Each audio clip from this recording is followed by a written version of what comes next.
So with that hone job done, I think the next thing I'm going to do, actually all I have left to do is start reassembling this power head with new gaskets and whatever new parts I have to put on here. So I think I'm going to start with the easy one, which is this water jacket cover. I got this nice new OEM gasket here, and there's still some buildup, some mineral deposit inside of the water jacket, but I think if I try to scrape that off while everything's taken apart, all that dust is just going to end up in the cylinders or the crankcase. So I'll probably just run like a water jacket cleaner through the cooling system at some point once I get the motor reassembled and back into the test tank. So I'm going to go ahead and get this bolted down. It goes on here. Yeah, so this rubber grommet is, or this rubber vibration isolator, whatever you might call it, that goes towards the top. So it should seat down right about like that. And I just have to check to make sure I have access to all my threads, and I sure do. And then I got all the bolts right here. So like I said, I'm going to be Loctiting all of these so that they don't get a bunch of gunk built up on them again and become impossible to remove down the line. And then yeah, I'm going to start go in the exact reverse order. So I'm going to do this, and then the transfer port cover, and the fuel pump, and then the exhaust housing. And these get torqued down to 100 inch-pounds, and so I'm going to need my 3/4 inch torque wrench for that one. And I will be back when I'm ready to do the fuel pump and transfer port cover. Getting ready to throw the transfer port cover back on with a fresh new gasket and rebuild the fuel pump. I did have one little oopsie here with the water jacket cover. One of the heads of the bolts here broke off, so that's unfortunate, but I guess someone's looking out for me because these, it's one of the ones that's not a blind hole. It comes all the way through the back of the block here, so I'll be able to just drill that out and through bolt it with a lock nut on the back. And the last thing I want to point out is that there is a torque sequence for all these cover plates here. So I'm following that and going to the torque spec. So not sure what happened there. I guess that one was just corroded out or something. But I will be back to, I'm going to get this cover plate on, and then I'll show you guys how the fuel pump gets rebuilt.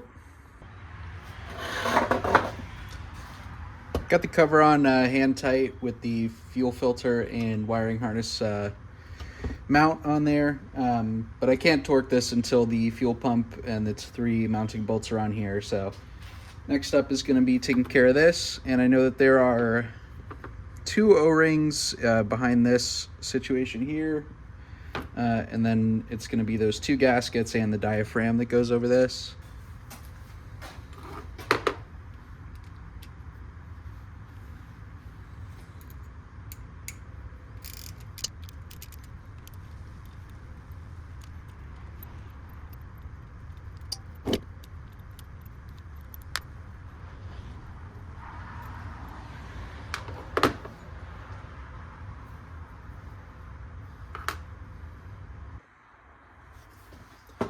Here is the fuel pump. I got out the 2 gaskets and the diaphragm material here. And then there's also these 2 gaskets that came with my rebuild kit that are supposed to go and seal these 2. These are one-way check valves for the fuel flow. And so I'm going to replace those gaskets up underneath here. However, these are, from what I could tell, these are supposed to kind of just pop out once I got this cover off, but they're in there, which means definitely those gaskets do need to be replaced, but I'm going to have to figure out how to get these out of here without damaging them, because I do not have replacement check valves with me. There we go. Okay, yeah, just a little bit of pressure and those will pop right out. And there's that old gasket. Can hardly even tell what it is. I don't see any blockage inside the check valve here, and there is this little spring-loaded stop there, so fuel can flow in. I think the way this one works is fuel can flow this way, but not this way. I don't know. One goes one way, the other one goes the other way, and they're the exact same. So I just have to get these gaskets off. Yeah, as expected, these are just falling apart.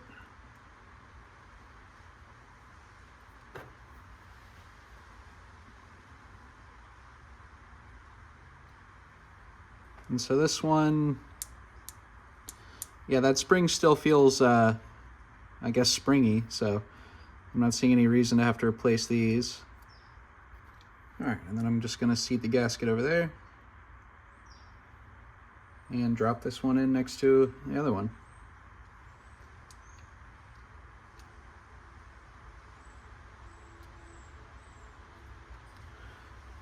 All right, now I can put this cover plate back on.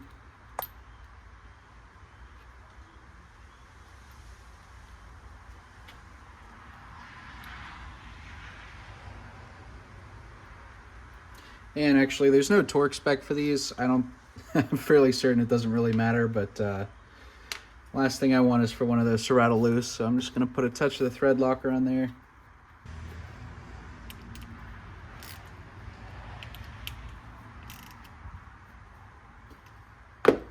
All right. So these 3 gaskets, there's one against here, one against here, and then the diaphragm in the middle. They all have this little tab here, so I'm just gonna take a take a quick look to see which what the orientation for that is, because this has a tab on both sides on the fuel pump. All right, here we go. Just trying to hit that 50 inch-pounds right there, 6 Newton meters, and we're gonna follow that same sequence.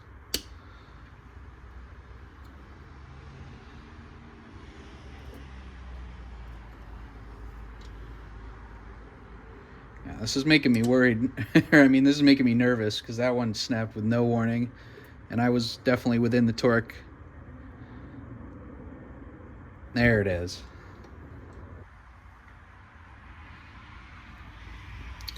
All right, there it is.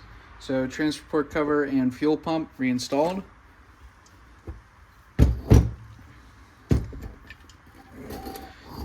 And I'm just gonna wait to drill and rebolt this one until everything's closed up on here so I don't get aluminum shavings down inside the block. And I'm going to leave the exhaust side open for now, so that way when I reinstall the pistons and rings, I can see in here through the exhaust ports and make sure that I didn't break a ring and that everything is seated correctly. And so that's actually the next thing I'm going to do, is reinstall those pistons and the crankshaft. I need to go pick up a fresh can of brake clean because for whatever reason, every little bit of dust I generate in here wants to go straight into these cylinders. So I'm going to just spray those out totally clean one last time, clean up these bearing surfaces a little bit more, and then yeah, we're going to be finishing putting this together. Got those cylinders about as clean as I'm gonna get them, and I got a nice fresh coat of 2-stroke oil in there, plus a little lubrication on all the bearing surfaces. So next thing to do is get the new rings on the pistons, and yeah, I gotta try to get those in here. So I do not have the type of piston compressor that works for this because like I said, there's no removable head on this engine, so I'm hoping I'll be able to compress them with my hands. If that's really not working, then I will see if I can get a hold of the style that the Mercury uses for these. I got this ring in here. I checked the end gap with a pair of calipers. Not as accurate as a feeler gauge, but it looks about right according to what it should be. So I'm gonna pull this one out of here carefully.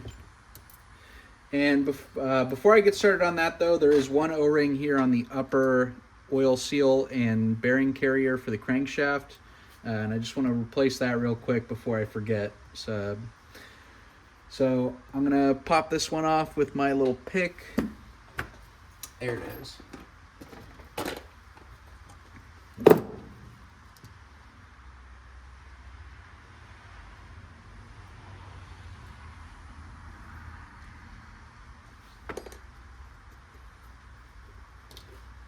And I can see that this is flattened out, so definitely a good time to replace it.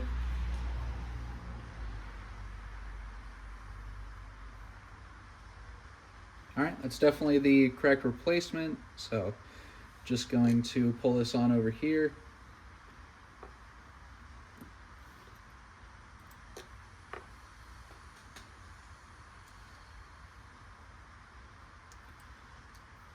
All right, that's all there really is to that. So I'm just gonna get this pressed back onto the crankshaft and get that out of the way for now.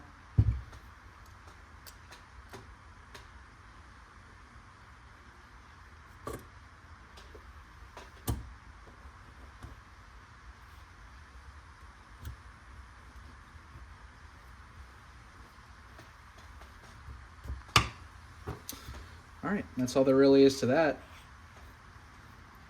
Tell you what, I should probably put some fresh oil on those roller bearings so it doesn't start up dry when I first go ahead and run this thing.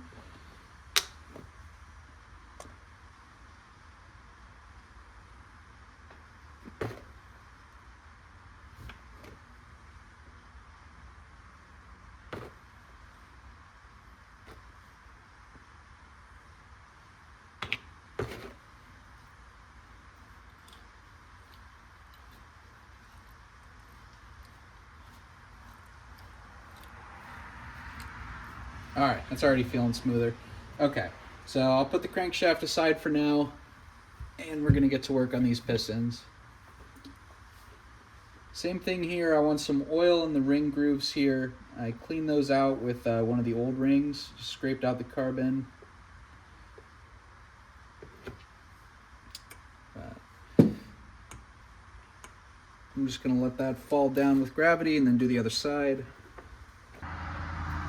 While I'm waiting on that, I'm just gonna oil up these rings as well.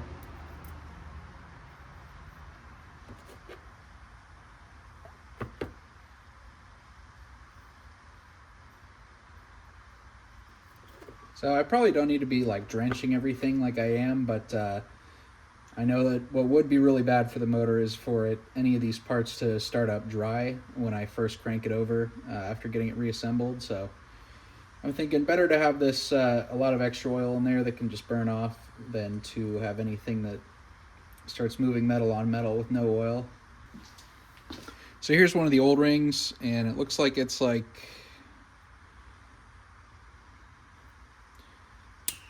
yeah, they've got a fair amount of give to them before they go, so it should be pretty easy to get those new ones on over there.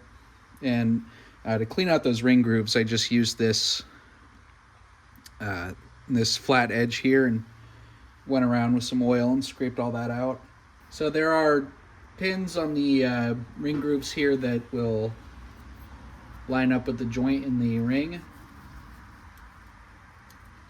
I'm just going to get that over the top and then see how well this works. And of course I'm going to go bottom up as I add these.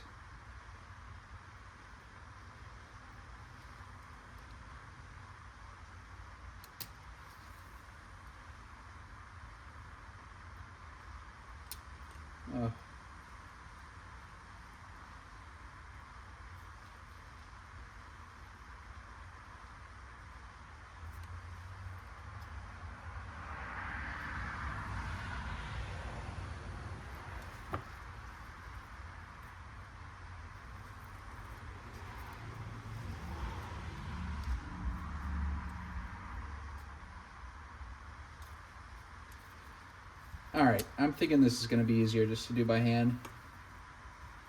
The service manual recommends using a ring spreader that basically does this. It just grips onto those a little better, so there shouldn't be any issue with just spreading them open with my thumbs.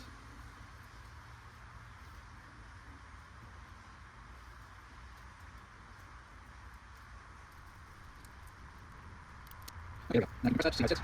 And I'll go right in there.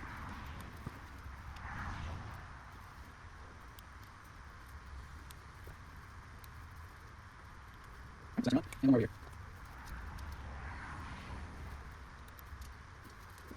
Alright, that looks good to me. Everything seems to be able to slide pretty smooth in here. Nothing's catching, so I think we're in good shape for that one.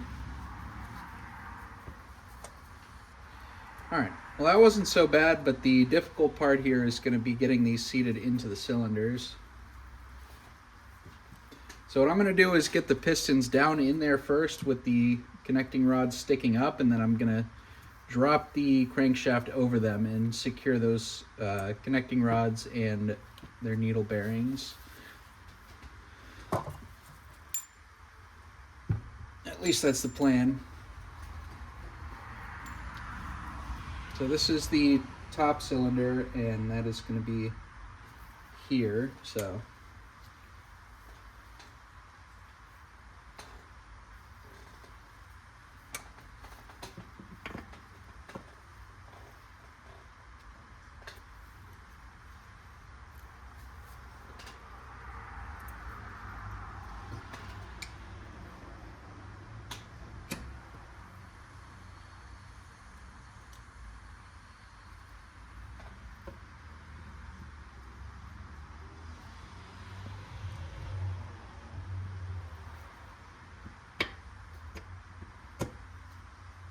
it actually kind of seems like it's just popping right in. There's this tapered section right here that's supposed to guide them in.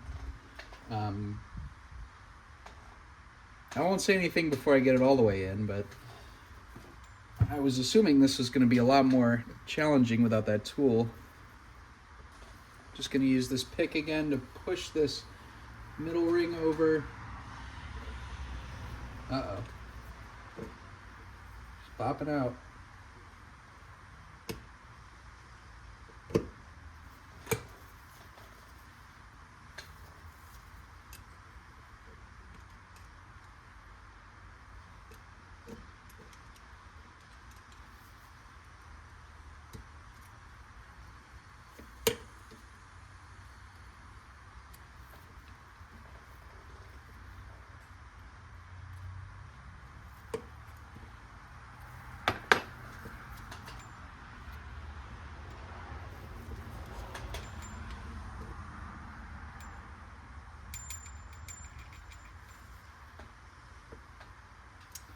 Okay, getting some resistance now. Looks like, yeah, it's just this.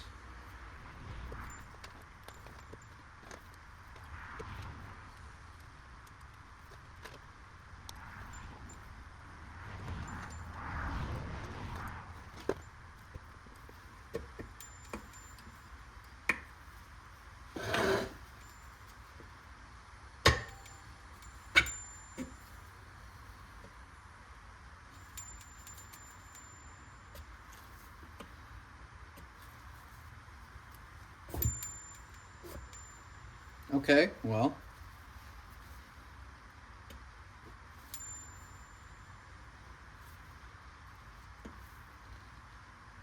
it's in there. Let's, I'm going to flip it around to look at the exhaust port and check to make sure that all those rings are seated and nothing's broken.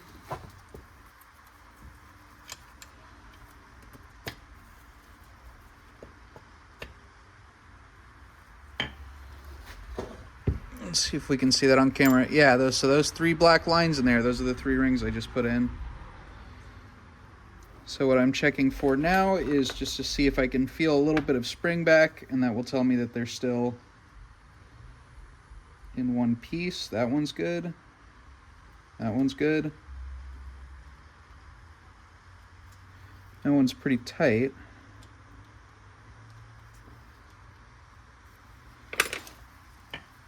I'm pretty sure I feel it, but I just want to make sure.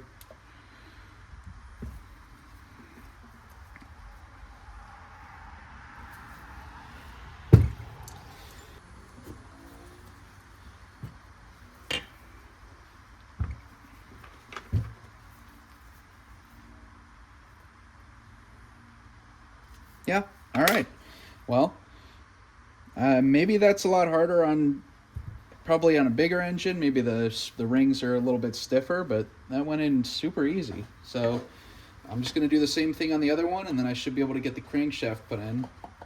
The only thing I didn't really consider was that this is going to have to twist pretty much perfectly parallel to the crankshaft, so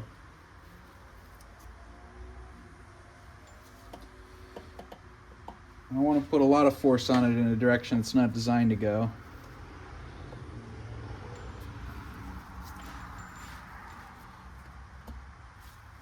There we go. Well, I think that's about it. Okay. All right, I'm gonna flip off the camera and I will see you guys when we're ready to bolt on the crankshaft. All right, the pistons are seated and the rings are installed, so then all I got left to do is figure out how to align these connecting rods with the crankshaft attachments. So I think I'm probably gonna do something like this, and then I can rotate that piston down once it's attached and then attach the top piston. So I'm gonna get the lower needle bearings in there.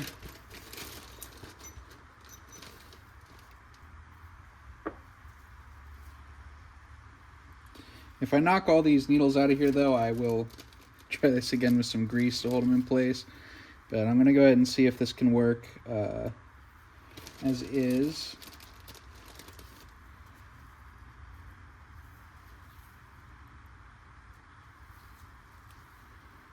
Let's see if that top one will stay put. I think it will.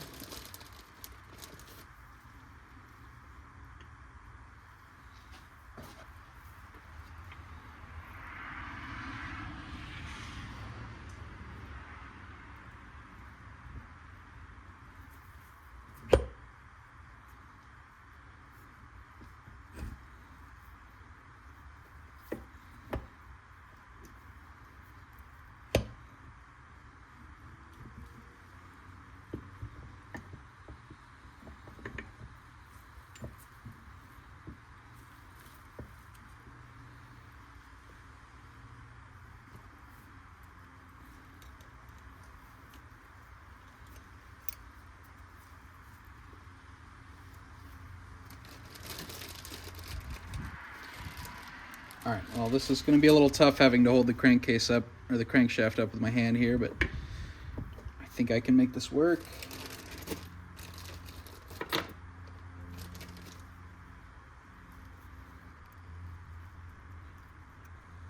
Come on, we go. Okay.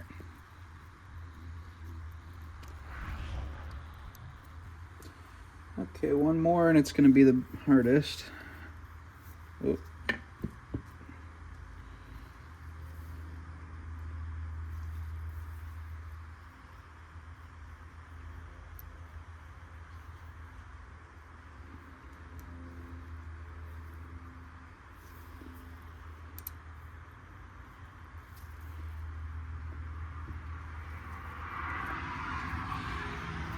All right, I like the way that looks.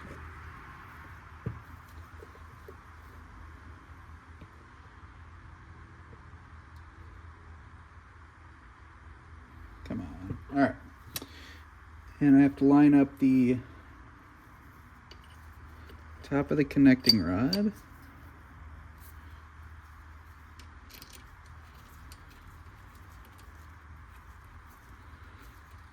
I'm going to pull these out and Loctite them just after I get everything assembled. I'll do that one by one. Oh, this just went back to being heavy again.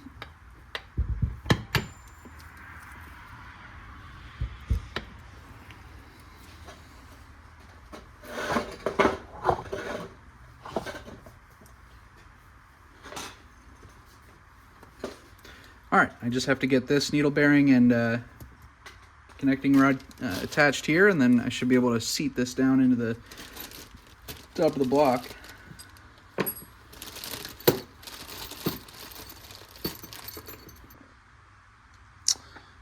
Got these connecting rods Loctited and torqued. I did drop one of the needle bearings there, one of the needles, but I found it, so crisis averted there.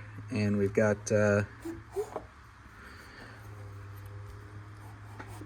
nice good amount of resistance, but good smooth rotation all the way around. So I'm going to go ahead and call this a success. We'll of course have to check compression once I get it put back together, but I mean, even with the exhaust port off, you know, she still wants to stick a little bit there. So I think that's going to be a definite improvement, and I'm looking forward to running this thing for as long as I can. So next step is putting the crankcase cover back on, and then the lower drive shaft oil seal. Well, my phone died at some point there, but I got the crankcase cover back on, and so the pistons, the crank, and everything internal here is should be ready to rock and roll. I didn't do the Loctite and torque sequence on these bolts yet because I'm gonna have to remove some of them to get the exhaust cover and the shift linkage back on. So, and I still have to clean these crusty bolts and that divider plate that goes in here. So I'm gonna take care of that next time I get a chance to work on this. But what I can do is throw the flywheel on, and we can take a look through the exhaust ports there at the motion of the cylinders.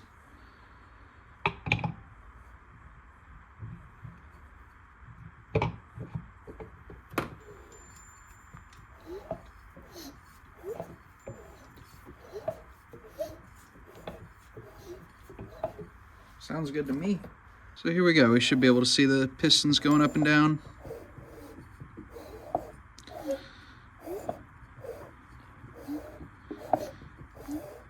Everything feels smooth. I'm not hearing any rattling or grinding, so fingers crossed I got everything put back together correctly.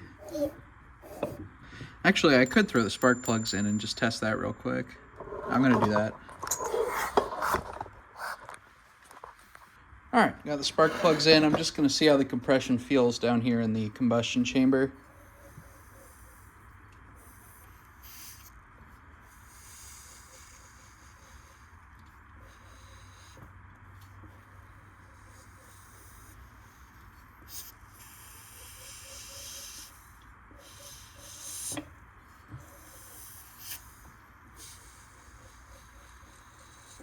Well, there is most definitely compression.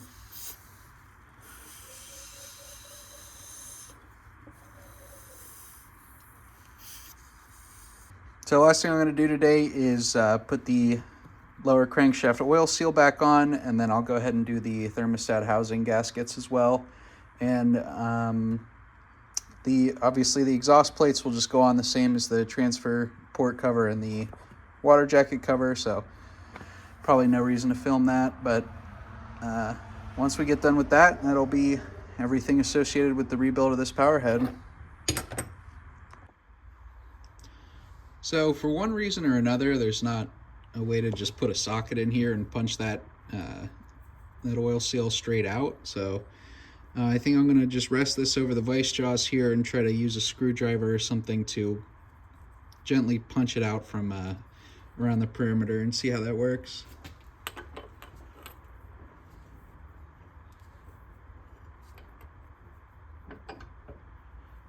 I'm just going to lightly pinch that in the jaws to keep it stable. Just see if I can tap this out of here.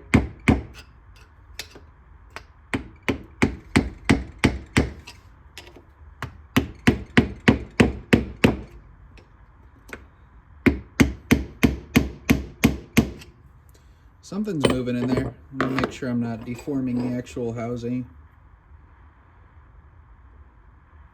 Well, if it did move, it didn't move very much.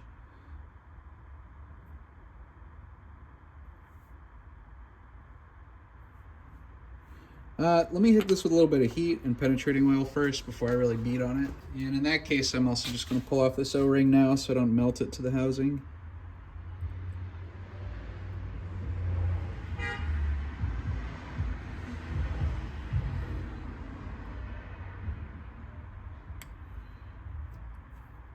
Okay. I'm just going to keep this so I can find the right replacement.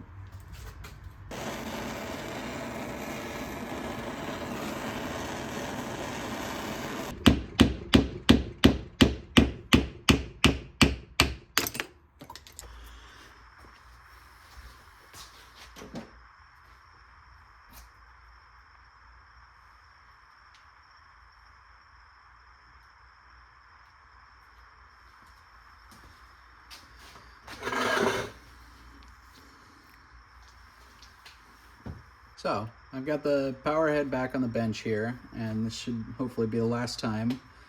The final thing I have to do on here is install this crankshaft oil seal on the bottom here, and and torque down the crankcase bolts to spec here and put some Loctite on those. So the carburetor is already set up here, so I think I'm just going to leave that attached to the crankcase cover. To do this, I just need to pop the spark plugs out of the back, and I'll flip it up.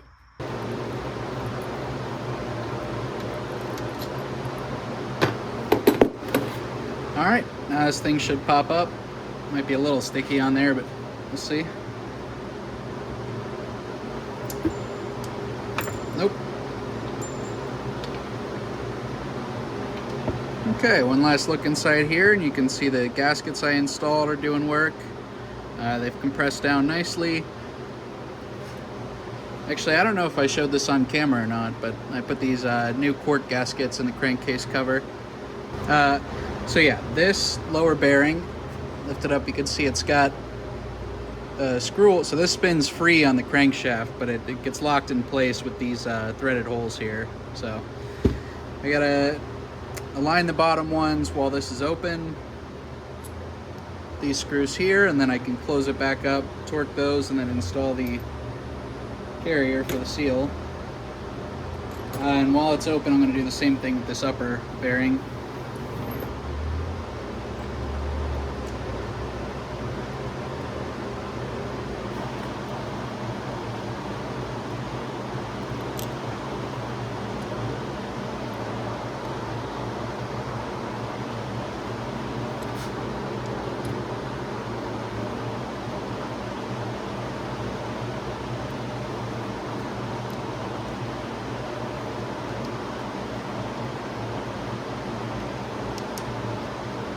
Okay, that's on there. Now I just got to go through and retorque all of these. So I got the carburetor hooked back up. I'm still going to need some adjustment on all the different linkages and that idle screw once I actually get the motor back in a running condition. But I've got all the electronics disconnected here. You know, there's no stator, no power pack, anything like that. Just the starter motor hooked up, and it's, again, just jump wires to my car battery. Because I just want to, before I put the whole thing back together, I just want to take a compression test and make sure that I didn't screw anything up with those new rings and with honing the cylinders. Because if I did toast it somehow, then you know, this would be the best time to get it rebored and just put some new cylinders in. So I'm just directly firing up the starter motor off a 12 volt, and we're just going to check the compression on the new rings and cylinder hone. All right, here we go. Just hooking the jumper up to the starter positive lead.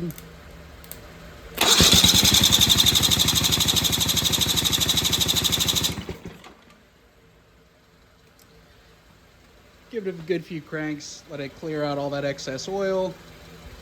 And it looks like 25, 30, 35. It's about 140. 140 PSI, not bad.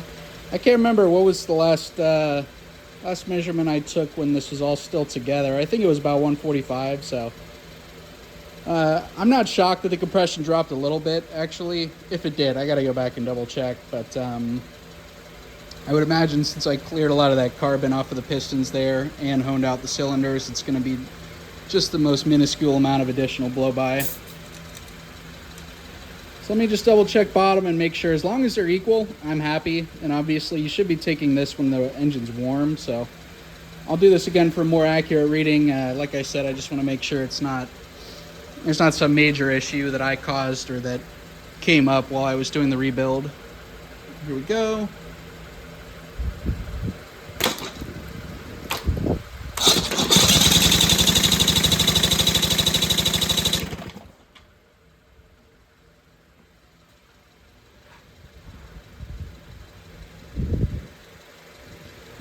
All right, well, would you look at that? 140, spot on. So,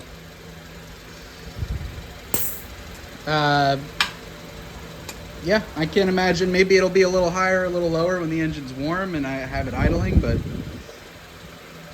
as far as I'm concerned, you know, having exactly even compression right after a rebuild, that's pretty good to me, because those rings haven't even worn into the cylinders yet. I'm sure there's still a little bit of clearance where those rings are not, you know, perfectly round down to the, you know, quarter of a thousandth or whatever. So I'm really happy with that.